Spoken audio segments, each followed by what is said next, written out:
Hey guys, it's Jaslyn, and since 3 months ago when I suddenly become a high school graduate, I've been thinking of a few things from my high school years, and I've noticed so many things that I think will be really beneficial for current high school students to know, like early in the years. So today I've compiled 5 most essential things that I think you guys have to know as high school students. Since it's June and in my country, it's usually the time when students get their holidays. So I think this is the time to share it with you guys. So without further ado, let's get started. First of all, in your high school years, please learn well. I'm saying learn well and not study well because that is the point of going to school.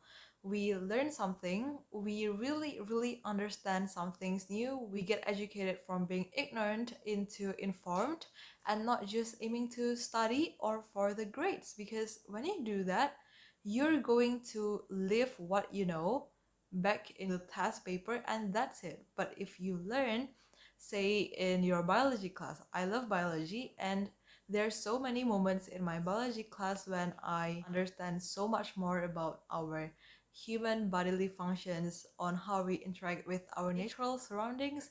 And I think academically wise, that is what you want to aim for, to learn new things. When we say learn, it's not only academically or something related with facts or things out of the book, but also hard and soft skills, which is going to be really important for life after high school.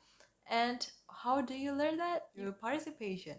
What kind of participation? Well, in our school, there are so many opportunities to participate in clubs, in student council, being person in charge in events, participate in events, in competitions, in organizations or clubs. There are a few good reasons for you to do so. First of all is that you're gonna get new friends, and those friends are probably going to have the same interest as you do.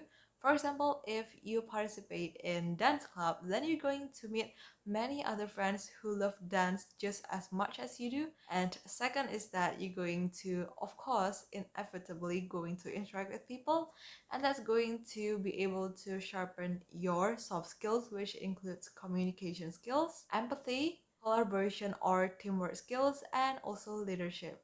Those four things are things that we cannot learn out of book or out of theory, but only can be learned through practice, through coming to real life situations, and participating in clubs are going to enable us to do so. Not only soft skills, we also learn hard skills. For example, if you participate in student council, you're going to learn how to write proposals. Also, let's say you take part in IT club in your school, you're going to learn about coding. So there are so many benefits when you participate in school. Going to really get the real essence of going to school, which is to get education, and that is through learning well, academic wise and the non-academic wise. The best time to do so is your high school years, because that's the time when you are not burdened with the adulthood responsibility yet, but you have the capability to apply directly to your daily lives and your surroundings. So what you learn is going to stay with you for longer.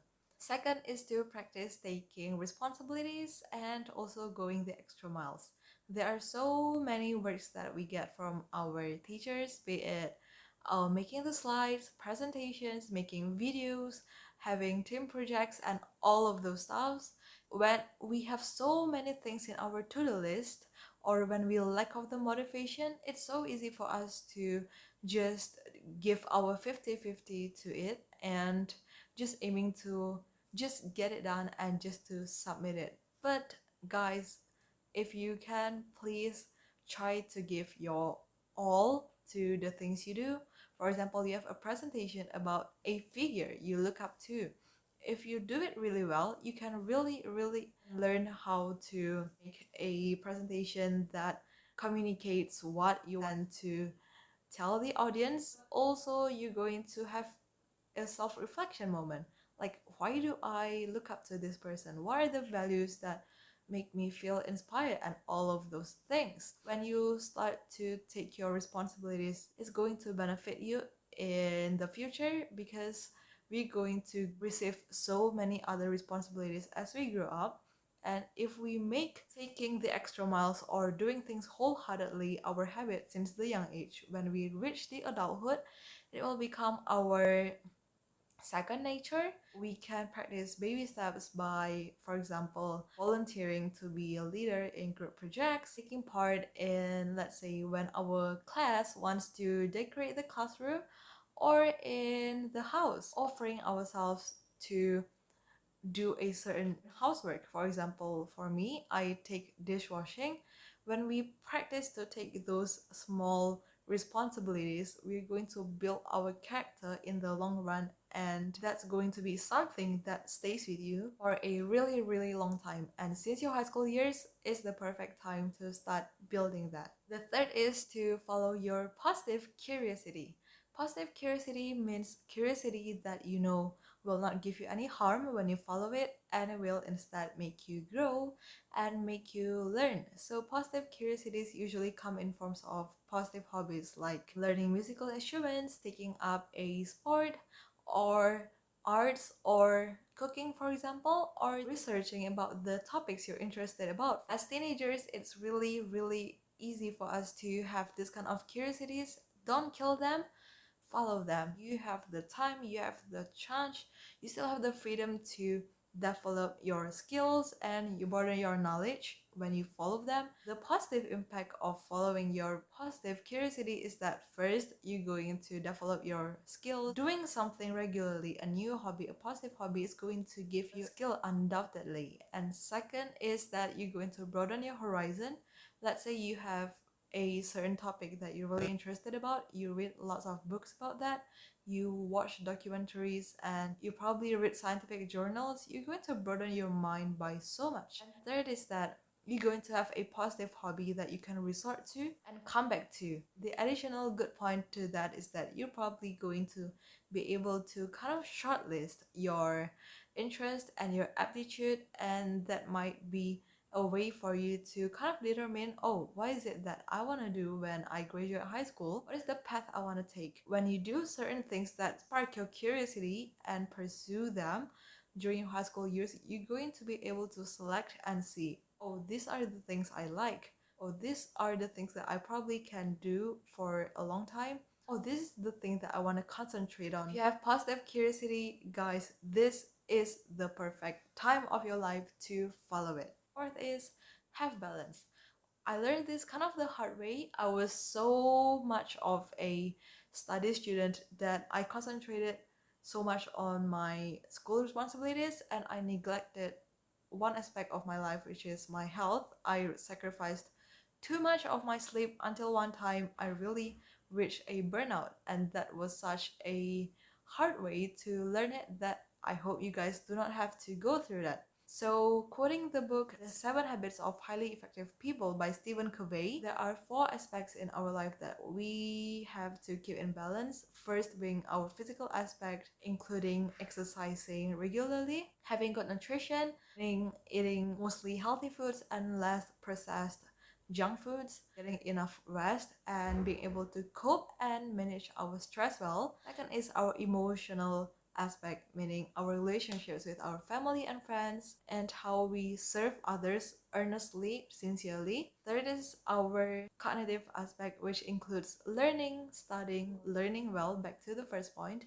in school is one of that, and also learning daily, like in our daily lives, taking up courses that we're interested about, reading books, watching documentaries. And fourth is our spiritual aspect. If you're religious, then it involves our religious activities. It also includes things like meditating, journaling, doing self-reflection of what is it that becomes our core values, what is it that defines us, is our identity. Most of the time it's so easy for us to concentrate on only one thing, thinking that I'm working so hard on this, I don't have time for this or this.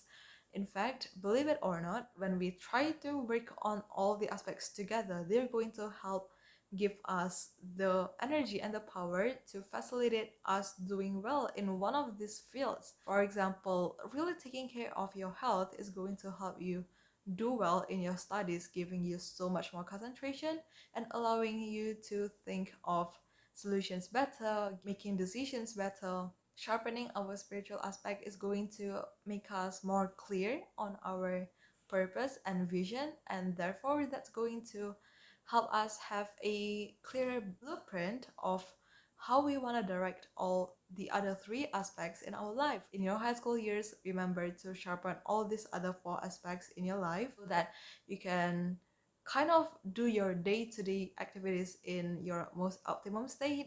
You'll be able to do more things in the long run, like even after high school. Invest in your overall well-being. Last but not least, I think this is the most important one, which is to cherish the people and the memories in your high school. As a graduate now, the thing that stays with me the most is the people, like the memories I have with the people, with my friends, with my teachers, with the school staffs, all of the things we go through together, and all of the events that happen in school. The relationships that we have in school, the strong, sincere relationships, and the happy memories, those things are the things that will stay with us like for the rest of our life after we graduate high school. Therefore, treasure, cherish, and appreciate every person, every moment you are given. Build strong and sincere relationships. Always be kind, always appreciate and respect everyone, even though we might have certain different opinions with each other. So, if you notice someone needing help, don't hesitate to reach out. Conflict, solve it harmoniously, avoid drama, and do your best to treasure each and every day you have in high school. Those are the things that are going to stay with you for the rest of your life. By the way, I would like to talk a bit about scholarship on university later. It's really good if you can start to research early in your years.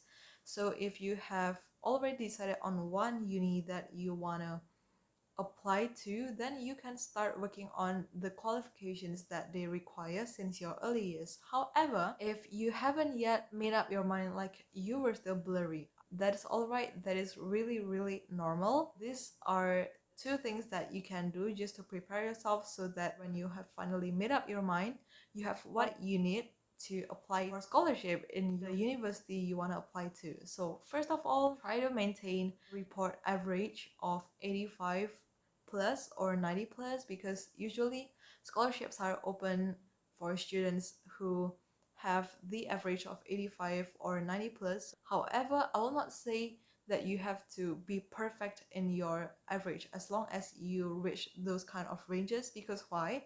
There's the second one, which is just equally as important. Most universities also take into account your non-academical activities, meaning competitions. If you participate in competitions in your school or regional competitions, national, international, they're going to take that into account, especially if you win. Also, activities like being part of student council, being part of student clubs, participating as person in charge in school events, and many other things like that. Those are going to make them consider you, because in their eyes you are a well-rounded student. Just as your preparation, try to get your average score kind of 85 or 90 plus. Participate in school organizations, in events, join competitions. Just join. There's nothing to lose because you're going to learn, get experience, and also there's going to be a chance of you winning when you keep joining this competition. So yeah,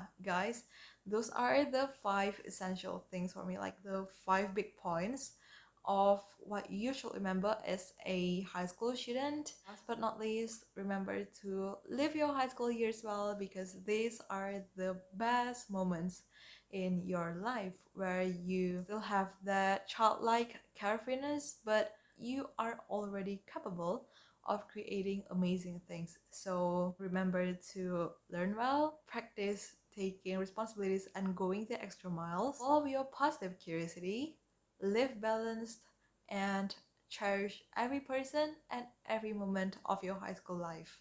Thank you for watching. Always stay healthy and stay happy until we meet again. This has been Jaslyn. See you guys soon. Bye bye.